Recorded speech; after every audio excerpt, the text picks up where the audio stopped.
Good day, ladies and gentlemen of the media. Welcome to another weekly press conference of the People's National Congress Reform. Today I have with me the General Secretary and Honorable Minister of Social Protection, Minister Amna, who will be delivering firstly from a prepared statement, after which we'll entertain questions from the prepared statement and then any other questions subsequent to that.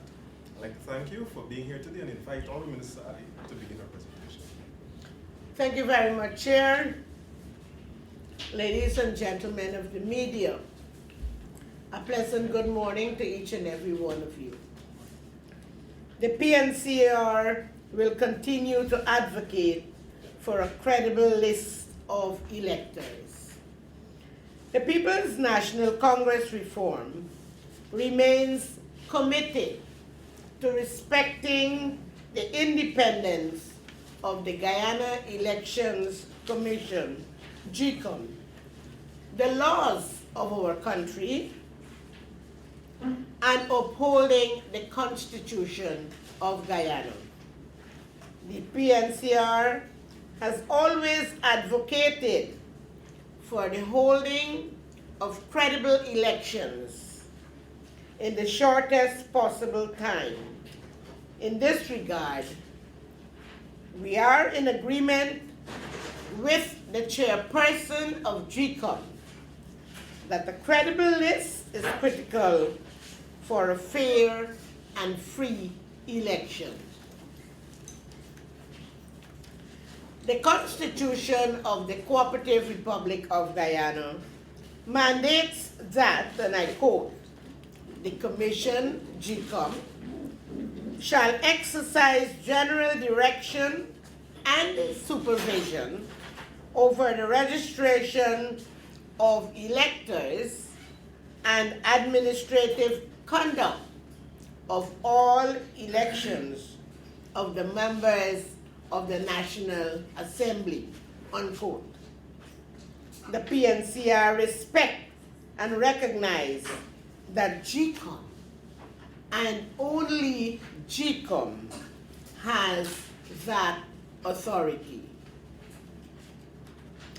The People's Progressive Party is prepared to go to the polls with any list. They don't care if the list is corrupted. I ask the question, ladies and gentlemen of the media, why? Why? However, the PNCR will continue to advocate for a credible list of electors. Guyanese need a voters list they can trust. To hold elections they can trust. To give them a government they can trust. And this is central to our democracy and our future. It is essential that we hold fair and credible elections, and we cannot do so if the people of Guyana believes that the list is outdated and corrupted. The process that GYSM employs to sanitize the list must therefore take also into consideration the concerns expressed. The PNCR is pleased that the data gathered from the current house-to-house registration will be considered in the new list of electors. The PNCR will use the proposed extended claims and objections period to rigorously peruse and, where necessary, further sanitize the new list of electors. The PNCR and our partners that make up the APNU-AFC coalition are in full election mode. We are ready. The PPP have had their time, and their track record proves that they are dishonest. unscrupulous, and too incompetent to govern our country once again. The PNCR calls on all Guyanese to be alert and not to be confused by the disinformation being peddled by the PPP. Irfan Ali and his PPP have used tactics of disinformation and dishonesty. 1. Attempting to influence independent bodies like GYSM, trying to force their own election dates and political agenda. And 2, inciting violence against GYSM staff in their work to help citizens exercise their right to vote. It is clear that the PPP has not changed and remained the same party that Guyanese voted out of office in 2015. During their 23 years, the PPP brought our country to the point of collapse. They destroyed the economy by aligning themselves with narco traffickers that destroyed job opportunities for people, especially the youth. They let our infrastructure crumble through dishonest deals. They neglected our education system, leaving our young people with no future or hope of securing real jobs. We must not forget that the people of Guyana voted the PPP out of office just 4 years ago in 2015 because the PPP failed to address the country's most pressing problem, public security crisis. The PPP has never accepted its responsibility for the high rate of armed robberies, the murderous maritime piracy, the rampant gun running and contraband smuggling, and other violent crimes that raged along the coastline during the 23 years in office. Now, Irfan Ali, a man with 19 criminal charges and questionable academic qualifications, wants Guyanese to trust him and the dishonest PPP. The PNCR, as part of the coalition APNUAFC, was rightfully voted into government by the people of Guyana. It is the PPP's political games that have undermined the rights of Guyanese people. Since we came to power in 2015, we have made significant progress in moving Guyana forward. Under the leadership of President David Arthur Granger, the coalition government has been providing good governance for all Guyanese. We have been creating tens of thousands of jobs in new industries, building and maintaining infrastructure, improving the standards in our schools and hospitals, cleaning up of our streets, maintaining safe and secure communities. In just 4 years, much progress has been made, but we know that real change takes time. We have made a good start, but there is more work to be done. With the honest leadership of President David Granger, we will deliver more jobs, higher wages, safer communities, and free education from nursery to university. No matter the date of the election, the PNCR is ready and confident, for the choice is clear. This election will be a referendum on leadership. So there's one? Yeah, partly. Okay. Baby Catonius, you mentioned that the PNCR is ready and confident for elections whenever it is called. Can you say whether you think elections are possible this year? Whether elections are possible this year. As a political party, I cannot answer that. GYSM has to give an answer to that, because elections can only be held when GYSM notifies us that they are ready. The underpinning thing is that there is need for a credible list so that we can have credible elections. Sorry, Kimal, just before you. Kim Hawking, Treasurer News. Minister, as General Secretary of a major stakeholder in the coalition, could you say whether the APNU has officially endorsed Minister Amna as the prime ministerial candidate of the coalition? And the PPP has started to detail their the promises in their manifesto.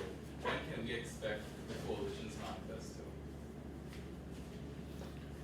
First of all, to deal with the manifesto, we are in preparation mode of our manifesto. We've started the work, it is not completed, and I can assure you that it will be ready on time for the elections campaign. With regards to endorsing Minister Ramjatan, we have not received any formal request, notification, or whatever. Each party has its political forum, and whatever decisions come out of their political forum, it is a matter for the political party. We are still about to engage the AFC for consultation, to deal with Cummingsburg Accord, among other matters that are important. And so maybe that is going to be one that will come up for discussion. But at the moment, we have no notification or no request from the AFC about the prime ministerial candidate. Okay, and on an issue related to your ministry, there has been an impasse between the company AGM and some of its workers. Could you say how your ministry has resolved that impasse? Which workers? Aurora Gold Mines. They are in consultation at the moment. As far as I know, the Department of Labor has engaged that company in discussion with workers for a union recognition, and they are in consultations. So that is work in progress. Sorry. Ma'am? Just a second, Ms. Mika. There's a question before you. Kimberly Jordan, Globespan, 24/7 News. Jaguar released a statement, and his contention is the contamination of the GYSM list now that registration is supposed to be stopped tomorrow, and you would merge whatever information you would have already collected with the current list. What are your thoughts, or do you have a comment to, back up, or anything to speak up for your party in, response to what he's saying, his contention?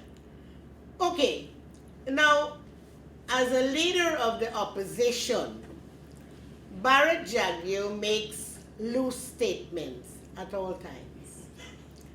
I am not surprised that he has indicated that this list is going to be contaminated when it is merged with the NRR. I mean, he has now recognized that there is something from the house-to-house registration, and there is an NRR, I think that he needs to think through what he is saying before he makes these utterances. He must have forgotten that the Chief Justice, in no less a person, ruled that the house-to-house registration is legal and it is not unconstitutional. He must have forgotten that part. And so, how is it if you merge the information from a house-to-house registration to what exists as the NRR, you're going to have contamination? Is it that he is admitting that the NRR is corrupt? Is it that he is admitting that the NRR is no good? Well, I'm sure silently he is. But I think that the chairman of GYSM has made the correct decision, because you merge what you have existing with what is coming in, and GYSM obviously has their process of coming up with a final list. Yeah, Tanika Garnett, Guyana Chronicle. My question is also specific to your ministry, Ms. Ali. The CJIA sexual assault. Did your ministry request any sort of report from the airport officials? Did you get any update or anything at all from them? I spoke with a victim who said that she did make a report at the Department of Labor. The Chief Labor Officer, Mr. Opal, said he's not aware if the report came in or not. But has any emphasis been placed on that issue given the Did you see an official report to the ministry? No, I'm asking if the ministry received any. Well, no, I'm asking you if you saw No, an official report. Okay, in terms of dealing with that that situation, I want to say this. I'm sure you would have read that this matter is engaging attention for investigation as well as action to be taken. That is how I would answer your question. Ms. Bibi? I have two follow-up questions to what was asked by my colleagues. In relation to the Prime Ministerial candidate and the review of the Commons Forum report, was a date set for the official meeting between the parties? There was supposed to be a meeting, and that meeting did not come off, but what I know is that the proposals were laid on the table. We have a team from the APNU side that is dealing with it, and the AFC has a team. So they are looking at the, the proposals and so on. Can you disclose any of the proposals submitted by your party? No, I don't. I am not part of that delegation that deals with the proposals. Mr. Harmon and Ms. Valda Lawrence are our representatives. The Chief Justice also in her ruling stated that names cannot be removed from the list based on residency. Given that, there were some concerns raised about duplicates. How do you respond? Duplicates, I think the GYSM has a right to do implement whatever process they have to implement in order to produce a credible list. But like I answered the question before, that the house-to-house is not illegal, and there is an NRR, and therefore GYSM has to know what they are going to do by putting the two together in order to come up with a credible list. And I have full confidence in GYSM that they have the capability and ability to produce such a list. Okay, has the government discussed returning to Parliament and possibly extending the life of the government? No. Well, one of my questions was asked Since the house registration will come to an end tomorrow, the Minister of Legal Affairs did appeal for the removal of names from the list now. Will the coalition still proceed with that appeal in that regard? And how confident are you, Minister, that you said the party is ready for election, that you will go into the election and emerge possibly more confident in the party? And what are some of the things that, if it's yes, what are some of the things that you know that will take you over there? First of all, let me say our track record in this for the 4 years is excellent. And that alone will take the coalition back to government. Because I'm sure you will agree with me that what you didn't enjoy in 23 years, you enjoyed it in 4 years. No discrimination, better roads, improved education, improved health, so many things. And so we know that that is going to take us back into government. And to crown it all, we have the best candidate. We have a man with integrity. We have a man with a vision for this country. We have a man who is honest. And comparing our presidential candidate with the PPP's candidate, oh, they are definitely the opposite.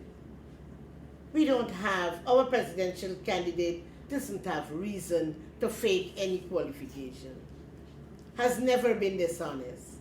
And so we have a track record. And certainly that is going to take us back into government. The accused case? Pardon me? Well, now the government will continue the appeal. Question regards to. But yeah, I'm coming to that. With regards, you're anxious, my darling. No. It's coming, so I really an answer. Yes. With regards to the appeal, let me say this. We have full confidence in the court. And we are a law-abiding party. We have appealed and we would like the court to rule, and whatever the court rules, we are going to abide by that.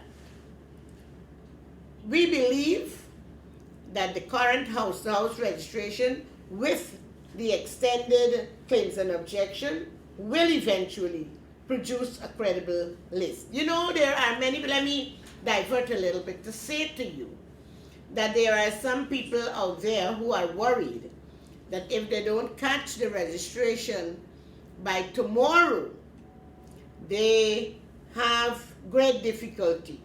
Their names will not be on the list, they wouldn't have ID cards, etc., etc., etc. But I want to assure the public out there that if you have not been able to catch this registration, which ends tomorrow, you will have an opportunity to be registered during the claims and objections period, which is an extended, I'm told it is going to be an extended period.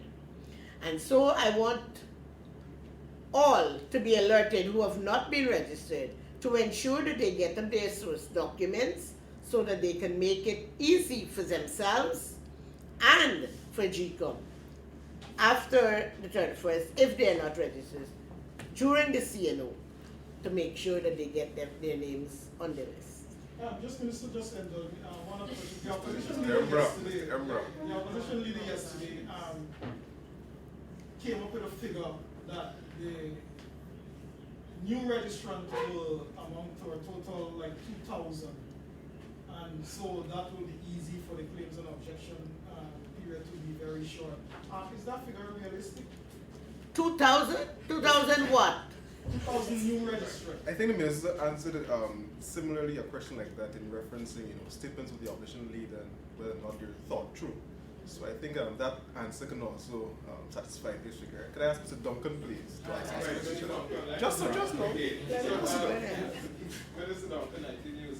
I just want to ask, concerns were raised about the time frame for the merger of the new data coming out from this registration to the existing NRR, the time frame concerns. They're saying that it could push the entire process, seeing us having elections until next year. From where do you sit? Do you foresee elections happening until next year with the merger and all of this?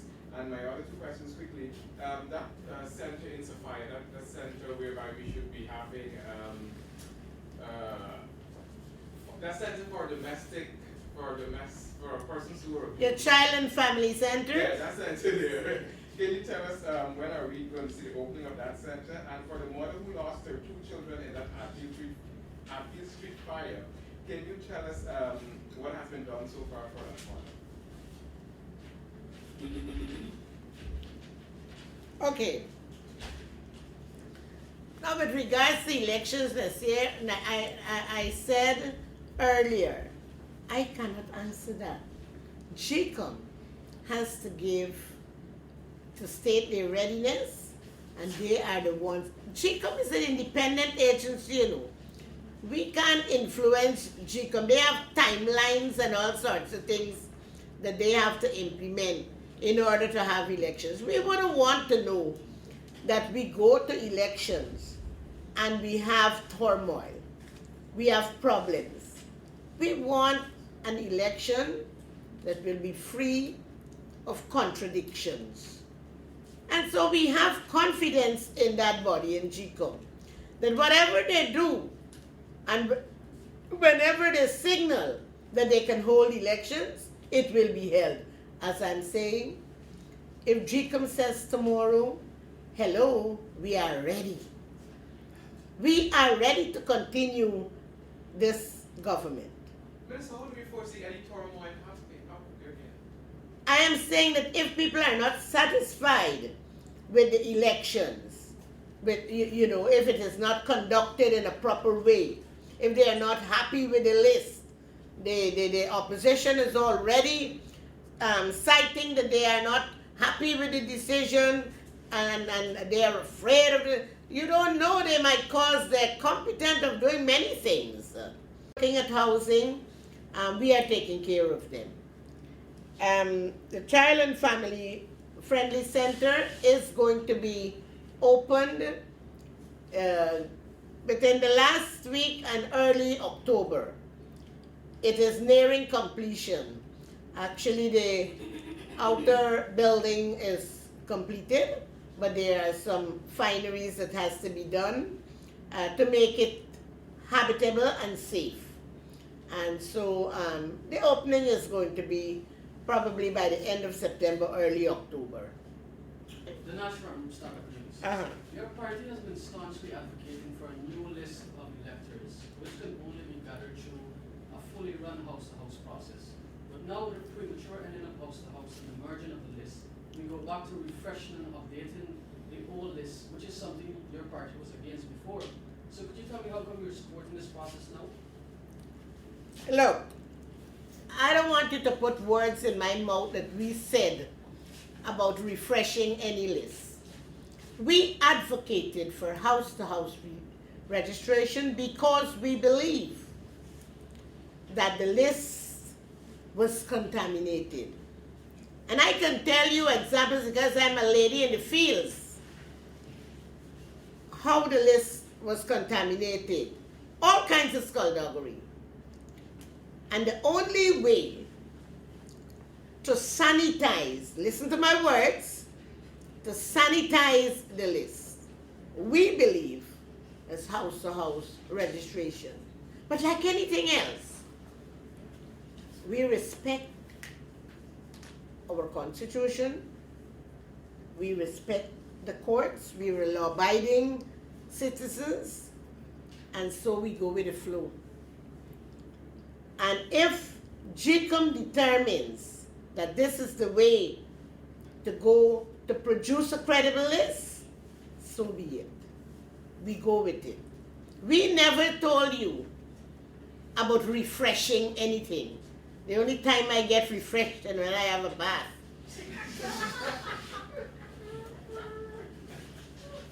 Thank you very much, Minister. There's one final question. The final question, sir. Go ahead. Suraj Rank again, standard. Suraj Rank, yes. Minister, reference is continuously being made to a period in our history. I think Minister Felix referred to it as the Troubles. We had a lot of killings and robberies and all kinds of things happening. I think there was talk of extrajudicial killings during that period as well. And we continuously seeing the PNC making reference to this time, this period in our history, and other factions of society. Why hasn't the PNC, the party, maybe went along the lines of actually calling for a COI into these extrajudicial killings? Because we continuously seeing it popping up all the time, the reference being made to it. COIs? Into the We've called for so many COIs while we were in opposition. Do you remember the killings in Buxton, for example? Do you remember the jailbreak? Do you remember when Donna McKinnon was gone down in the vicinity of Rob Creek? We were not happy. Do you remember the days when our young people were trapped on a Friday afternoon, had to stay in the lockups for the weekend, and many of them did not return to their homes on a Monday morning? My dear, we've called for so many COIs. We've had some. But there are more questions than answers. Ladies and gentlemen of the media, thank you very much for attending this week's press conference. I'd like to invite you to come yet again next week. Have a good day. Thank you.